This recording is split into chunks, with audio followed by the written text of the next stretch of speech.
Okay, y'all. Valentine's Day Q&A Part 4. I may have to go to a Part 5.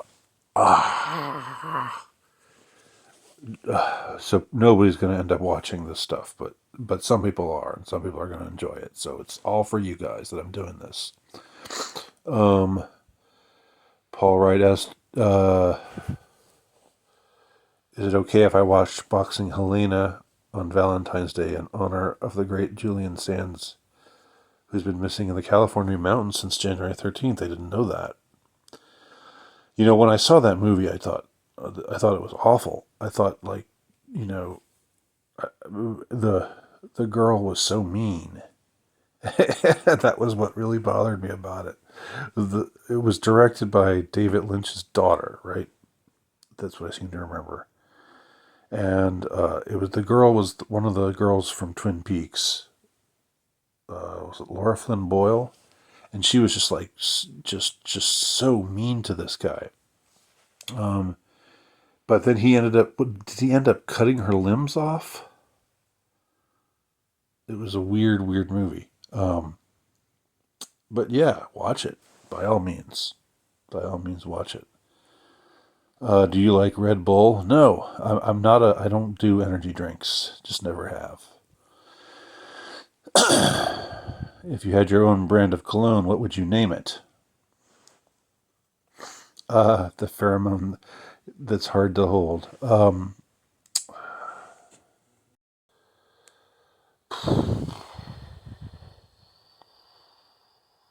I wish I had a good answer to that, but I don't. Maybe I would just, just like in the 80s, there was this, and this was something that actually in the movie White Noise, which predictively programmed the train crash in Ohio. They actually reminded me of this trend, but at some time in the 80s, there was this weird trend of, like, in the grocery store, they would have generic food, and it would just be like popcorn. It would just be like a bag that said popcorn, and there would be just a thing that said laundry detergent. It would be in the it would come in. It would be white, and the lettering would be in black, and then soda, or whatever. It was so strange, and maybe I would just name the cologne. I don't know. Okay. All right. So now I'm going to read the questions from my alternate page, or my alternate site, my alternate channel, which is YouTube is my whore, no wiki. And this is a channel that has significantly fewer subscribers, although some people seem to prefer it there. They think it's cozier to go there. Everything I post to my main channel, I also post to YouTube as my horror. Except in a couple of cases, I've posted things to one and not to the other for different reasons. Okay. So Zoella's Bleeding Vagina asks, do pop stars appropriate satanic imagery simply to provoke conservative and court media attention, or is there a deeper spiritual battle for our souls playing out, of which even the pop stars could be ignorant? Well, I think that back in the 80s, it was more. I tend to think that, like, the early stuff, like with Black Sabbath, and then Motley Crue, and I don't know, a few other of the bands that would like sing about the devil and whatever. I don't know how. I don't think any of them were all that serious about it. Kiss, looked like the devil. They tried to, like, have a demonic kind of look about them, but I don't think they were really in it for. I think they were just in it for the drugs and the sex. Um, Although I think Gene Simmons is supposedly a teetotaler, right? Um, but in his case, just the sex. So, and Motley Crue, they just seemed kind of kind of like a bunch of idiots. I don't know. They didn't they had some good songs. Don't get me wrong. I've mellowed on them. I've mellowed on hair metal since the '80s. In the '80s, I hated it, but I'm more friendly to it now. But I don't think they had an agenda. But then there's been others like Marilyn Manson, who was a member of the Church of Satan and seemed to more actively court it. Of course, it was also shock value, but it's possible to function on both levels, both as shock value and because it really reflects how you see the world. And if you're talking about the stuff that's going on now, like the Sam Smith, his behavior, his choreography at the Grammys and the videos that he's done.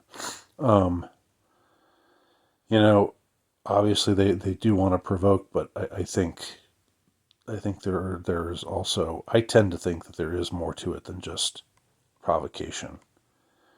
I tend to think that the industry is full of a lot of people with very dark orientations.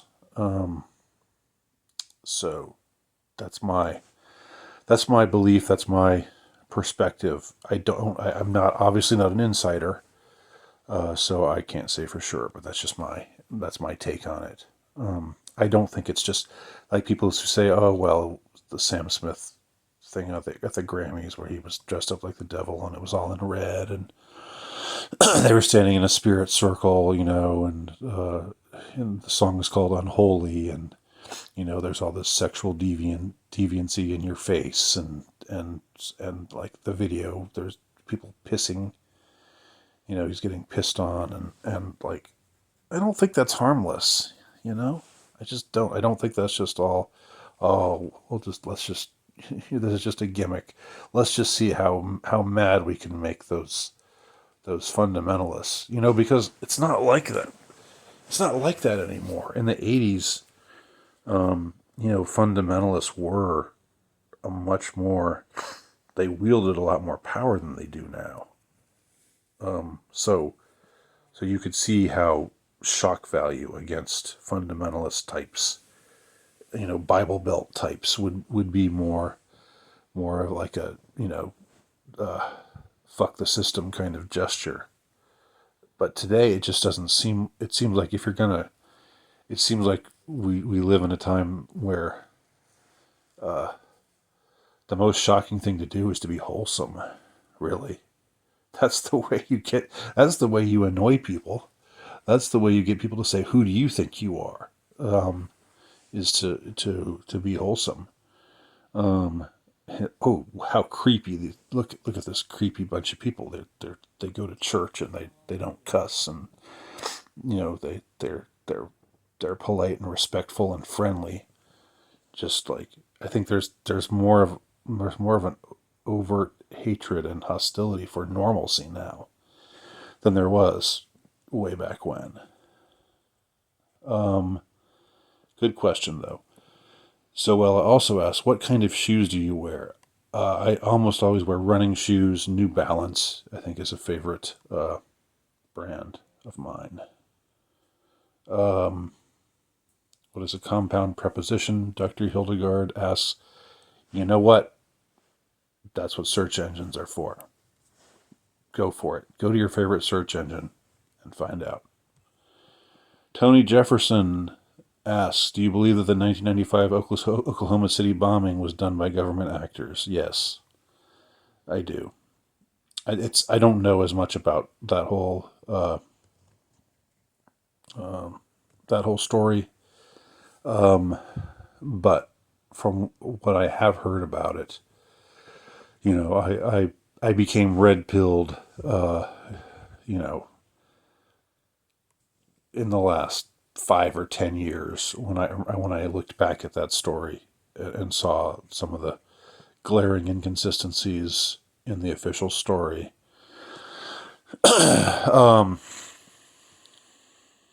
And certain things that just didn't add up.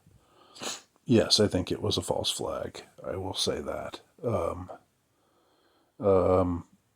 but again, not I'm not as versed in it now. It's not like as present in my mind right now as it was at one time. But like little things like the FBI had a tape of supposedly lost the tape of the truck, you know, parking where it supposedly parked, where it supposedly blew out, you know, the building in the way that it did, that it couldn't have done. I mean, it was way the damage was way more thorough than would have been just by whatever means of explosives they had put in that Ryder truck. So yeah, the quick answer is yes, I do. Um, well, Green Fez asks, "What was one's most romantic moment?" Do you mean my most romantic moment? Uh, yeah, I'll have to. I don't. Nothing is readily coming to mind. Sorry. All right. William Hunt asks. Okay. William Hunt. Um,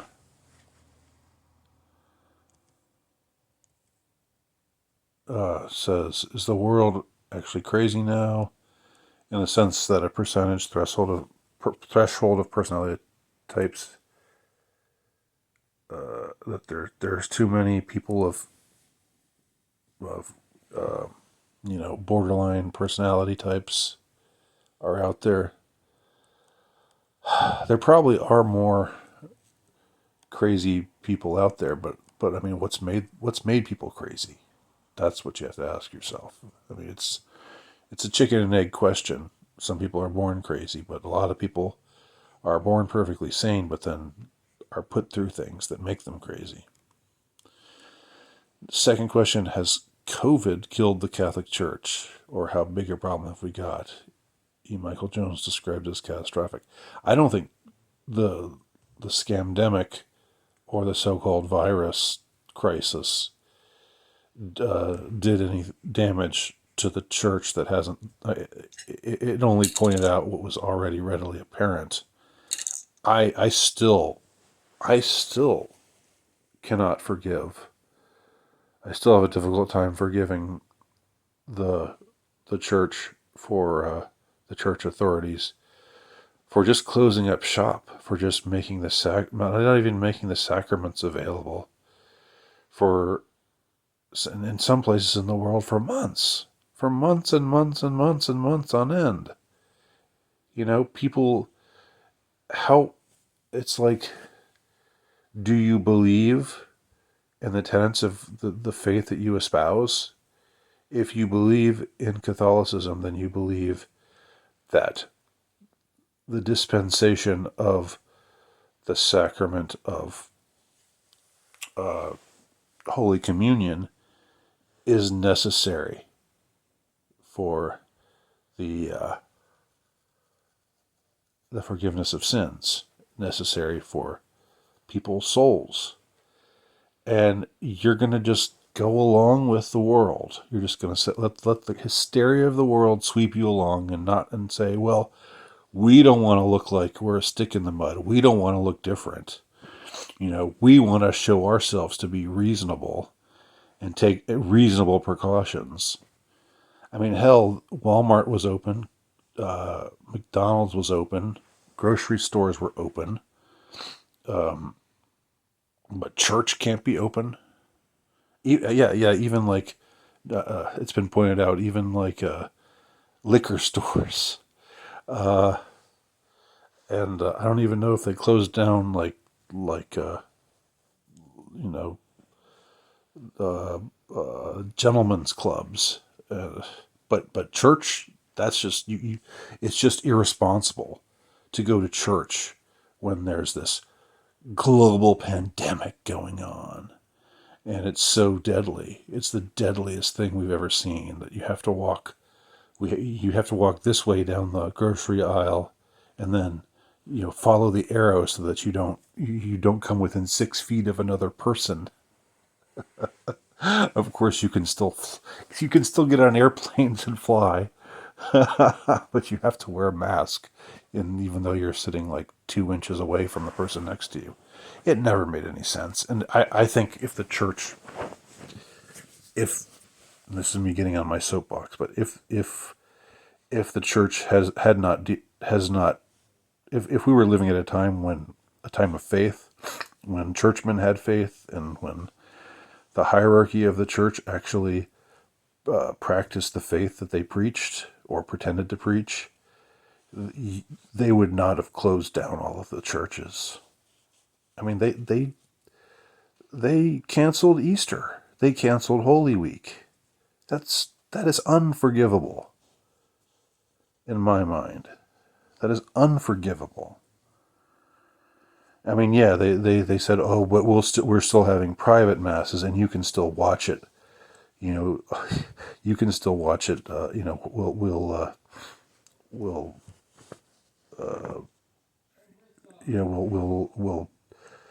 we'll put it out on the internet, and you can watch it on YouTube. I mean, no, no. You know, and I'm not a big devout. I mean, I'm practicing.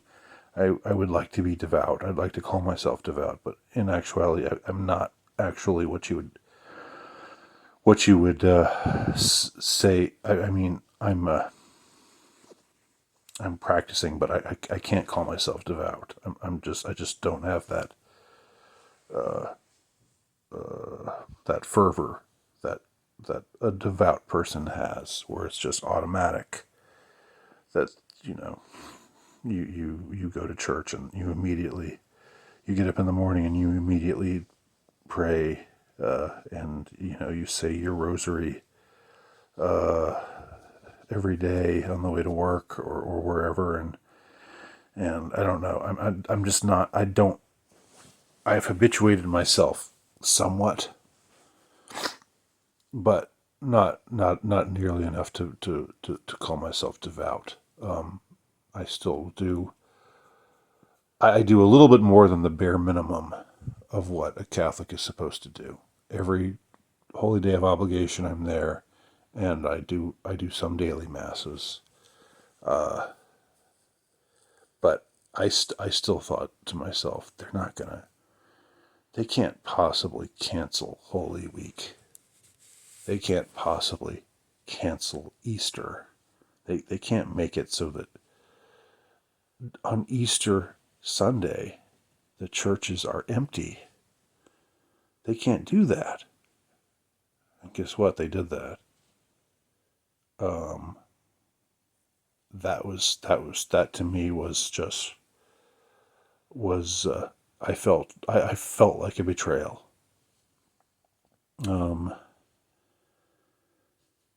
Because it seemed to me that it was the church just going along to get along, going along with all the rhetoric. Yeah, 6 feet apart, 6 feet apart, wear your masks, blah blah blah. Uh, you know, stop the spread. Whatever, all the nonsense. That's all that crap. All that crap counted for more than the body, than dispensing the body and the blood of Jesus Christ to the faithful. I mean, that was a kick in the crotch. That was, and when the churches opened up again, I was thankful, but I still couldn't forget what they did.